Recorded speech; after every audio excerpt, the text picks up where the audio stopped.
بسم اللہ الرحمن الرحیم۔ السلام علیکم۔ عابد الرحمن پروگرام ایسا کیوں ہے میں حاضر خدمت ہے۔ دوستو، پچھلے دنوں فیس بک پر ایک دوست یعنی فیس بک فرینڈ جسے ہم کہتے ہیں نے ایک پوسٹ میں بہت سادہ اور آسان سوال پوچھا تھا اور باقی فرینڈز سے کمنٹس مانگے تھے۔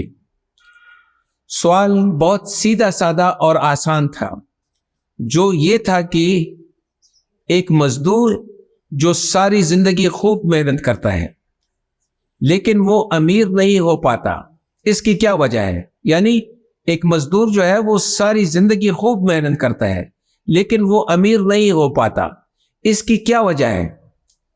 بظاہر تو یہ سوال معاشیات سے تعلق رکھتا ہے، اکنامکس سے، لیکن یہ صرف معاشیات تک محدود نہیں بلکہ ہر کوئی اس پر رائے دے سکتا ہے۔ یہ ایک جنرل سوال ہے، جی ہاں، کیونکہ اس کا تعلق ہر مزدور پیشہ، محنت کش، بلکہ ہر شہری سے ہے۔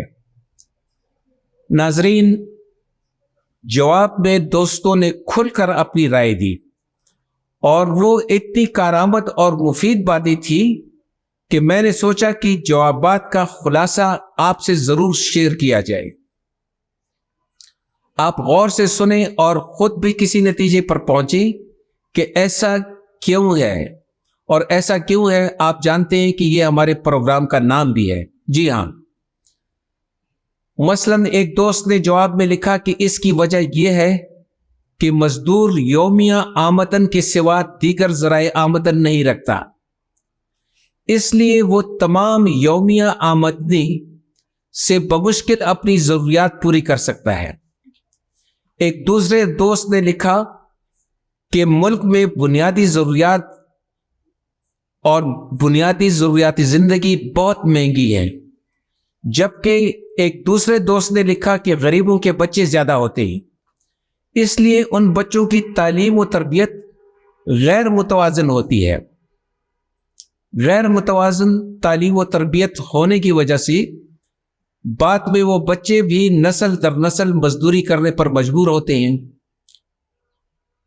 ایک دوسرے دوست نے رائے ظاہر کی کہ یہ نظام فطرت کے عین مطابق ہے، کوئی ایسی بات نہیں، یہ نظام فطرت کے عین مطابق ہے کہ بعض لوگ محنت مشقت کریں تاکہ معاشرے میں بیلنس اور توازن برقرار رہے، ورنہ پھر تو کوئی بھی سخت کام نہیں کرے گا۔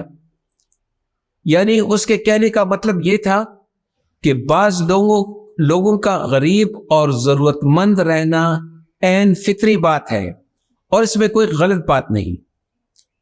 ایک رائے یہ بھی تھی کہ اس صورتحال کا ذمہ دار مزدور خود ہے جو بچت نہیں کرتا۔ میں اس سے اتفاق نہیں کرتا، یہ صرف ایک رائے ہے، جی ہاں۔ یعنی کہ وہ کہتے ہیں کہ مزدور بچت نہیں کرتا اور کہتا ہے کہ کل بھی اللہ دے گا، یعنی اس کی رائے یہ تھی کہ مزدور خود بچت نہیں کرتا اور قسم پرسی کی زندگی گزارنا اس کا اپنا انتخاب اور فیصلہ ہوتا ہے۔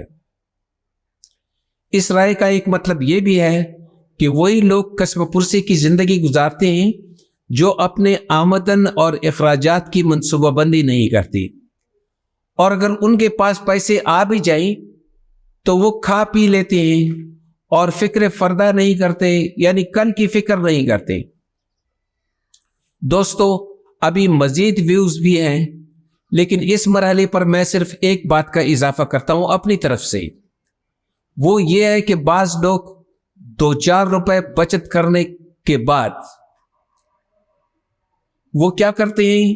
وہ غیر ضروری رسموں کو پورا کرنے کے لیے معاشرے میں اپنی ناک اونچی کرنے کی کوشش کرتے ہیں، جی ہاں، یعنی کہ وہ فضول رسموں میں لگ جاتے ہیں۔ یہ میری رائے ہے۔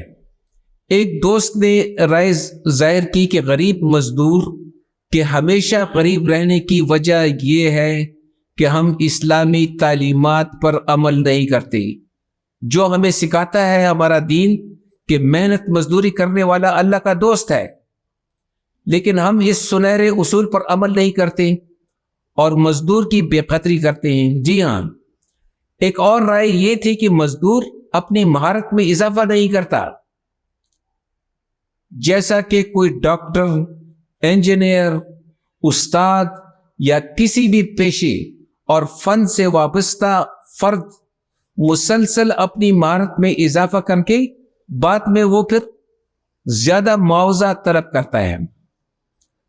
یعنی مزدور کی مہارت میں اضافہ نہ ہونے کی وجہ سے وہ مسلسل وہی کام کرتا ہے، اینٹیں اٹھاتا ہے، سامان اٹھاتا ہے، اس وقت تک وہی کام کرتا ہے جب تک اس کے بچے بڑے نہ ہو جائیں اور وہ بھی مزدوری شروع نہ کر دیں۔ دوستو، موضوع کی طوالت سے بچنے کے لیے اب میں ان آراء اور اوپینین کو یکجا کرتا ہوں، کیونکہ ٹائم ہمارے پاس تھوڑا کم ہے، تاکہ آپ کا ٹائم ضائع نہ ہو، تو میں ان اوپینینز کو یکجا کرتا ہوں جن میں ہمارے نظام میں موجود کمزوریوں کی نشاندہی کی گئی ہے یا اعتراضات کیے گئے ہیں کہ جو ہمارے نظام میں موجود ہے۔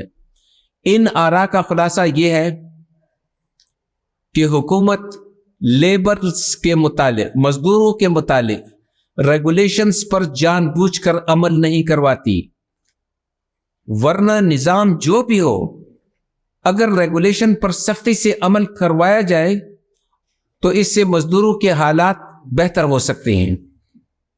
مطلب یہ کہ نظام سرمایہ دارانہ ہو یا غیر سرمایہ دارانہ، قوانین پر سختی سے عمل کروا کر غریبوں کے حالات بہتر بنائے جا سکتے ہیں۔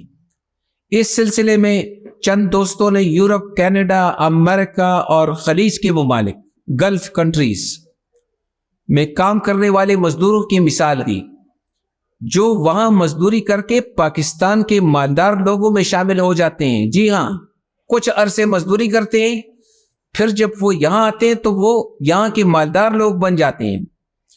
چند دوستوں نے کینیڈا کی مثال دی کہ وہاں مزدور محنت کر کے کسی بھی پیشے سے وابستہ لوگوں کے برابر معیار زندگی گزارتے ہیں، یعنی کہ مزدوری وہاں پر بھی لوگ کرتے ہیں، لیکن ان کا معیار زندگی پھر کسی ڈاکٹر، پروفیسر، استاد کے برابر ہوتا ہے، اور ان میں بعض تو پاکستان واپس آ کر باقاعدہ کروڑ پتی بن جاتے ہیں، ارب پتی بن جاتے ہیں۔ جی ہاں، وہ بھی مزدور ہوتے ہیں، وہاں مزدور ہوتے ہیں، لیکن یہاں آ کر وہ مالدار ہو جاتے ہیں، کیونکہ ان کا نظام مزدور دوست ہے، جبکہ ہمارا نظام استحصالی ہے۔ یہ دوستوں کی رائے تھی، جس میں سرمایہ دار، سیاستدان، بیوروکریسی اور اشرافیہ مزدور کا حصہ ہڑپ کر جاتے ہیں۔ ایک دوست نے نیپولین ہل کا حوالہ دیا، جس نے کہا کہ جہاں یا جس ملک میں عوام کے بڑے حصے کے چھوٹے چھوٹے خواب اور خواہشات پوری نہ ہوتی ہوں، بڑے حصے کی، تو سمجھ جائیں کہ وہاں کے نظام میں ضرور مسائل اور خامیاں ہیں۔ یعنی کہ ان کا کہنا یہ تھا کہ ہمارے نظام میں ضرور کہیں نہ کہیں ایک یا زیادہ خامیاں موجود ہیں۔ دوستو، پروگرام کا موضوع یہ تھا کہ ایک مزدور جو خوب محنت کرتا ہے لیکن وہ پھر بھی ساری زندگی غریب رہتا ہے، ایسا کیوں ہے؟ اس کا جواب پروگرام کے کانٹینٹس میں آپ کو مل گیا ہوگا، آپ بھی تلاش کریں۔ اس کی بڑی وجہ نظام میں موجود خامیاں، معاشرے کا مجموعی کردار اور سب سے بڑھ کر مزدوروں اور محنت کشوں کے شعور میں کمی ہے، یہ میں تسلیم کرتا ہوں۔ ورنہ اگر صرف کام اور محنت کی قدر ہوتی تو سب سے زیادہ عزت گدوں کی ہوتی، جو سب سے زیادہ محنت اور مشقت کرتے ہیں۔ اس کا مطلب کیا ہوا؟ اس کا مطلب یہ ہوا کہ صرف محنت اور مشقت سے کام نہیں چلتا، پلاننگ کی ضرورت ہے۔ ناظرین، اگر پروگرام پسند آیا ہو تو چینل کو سبسکرائب کریں۔ انشاءاللہ اگلے پروگرام میں نئے موضوع کے ساتھ پھر ملاقات ہوگی۔ اللہ حافظ۔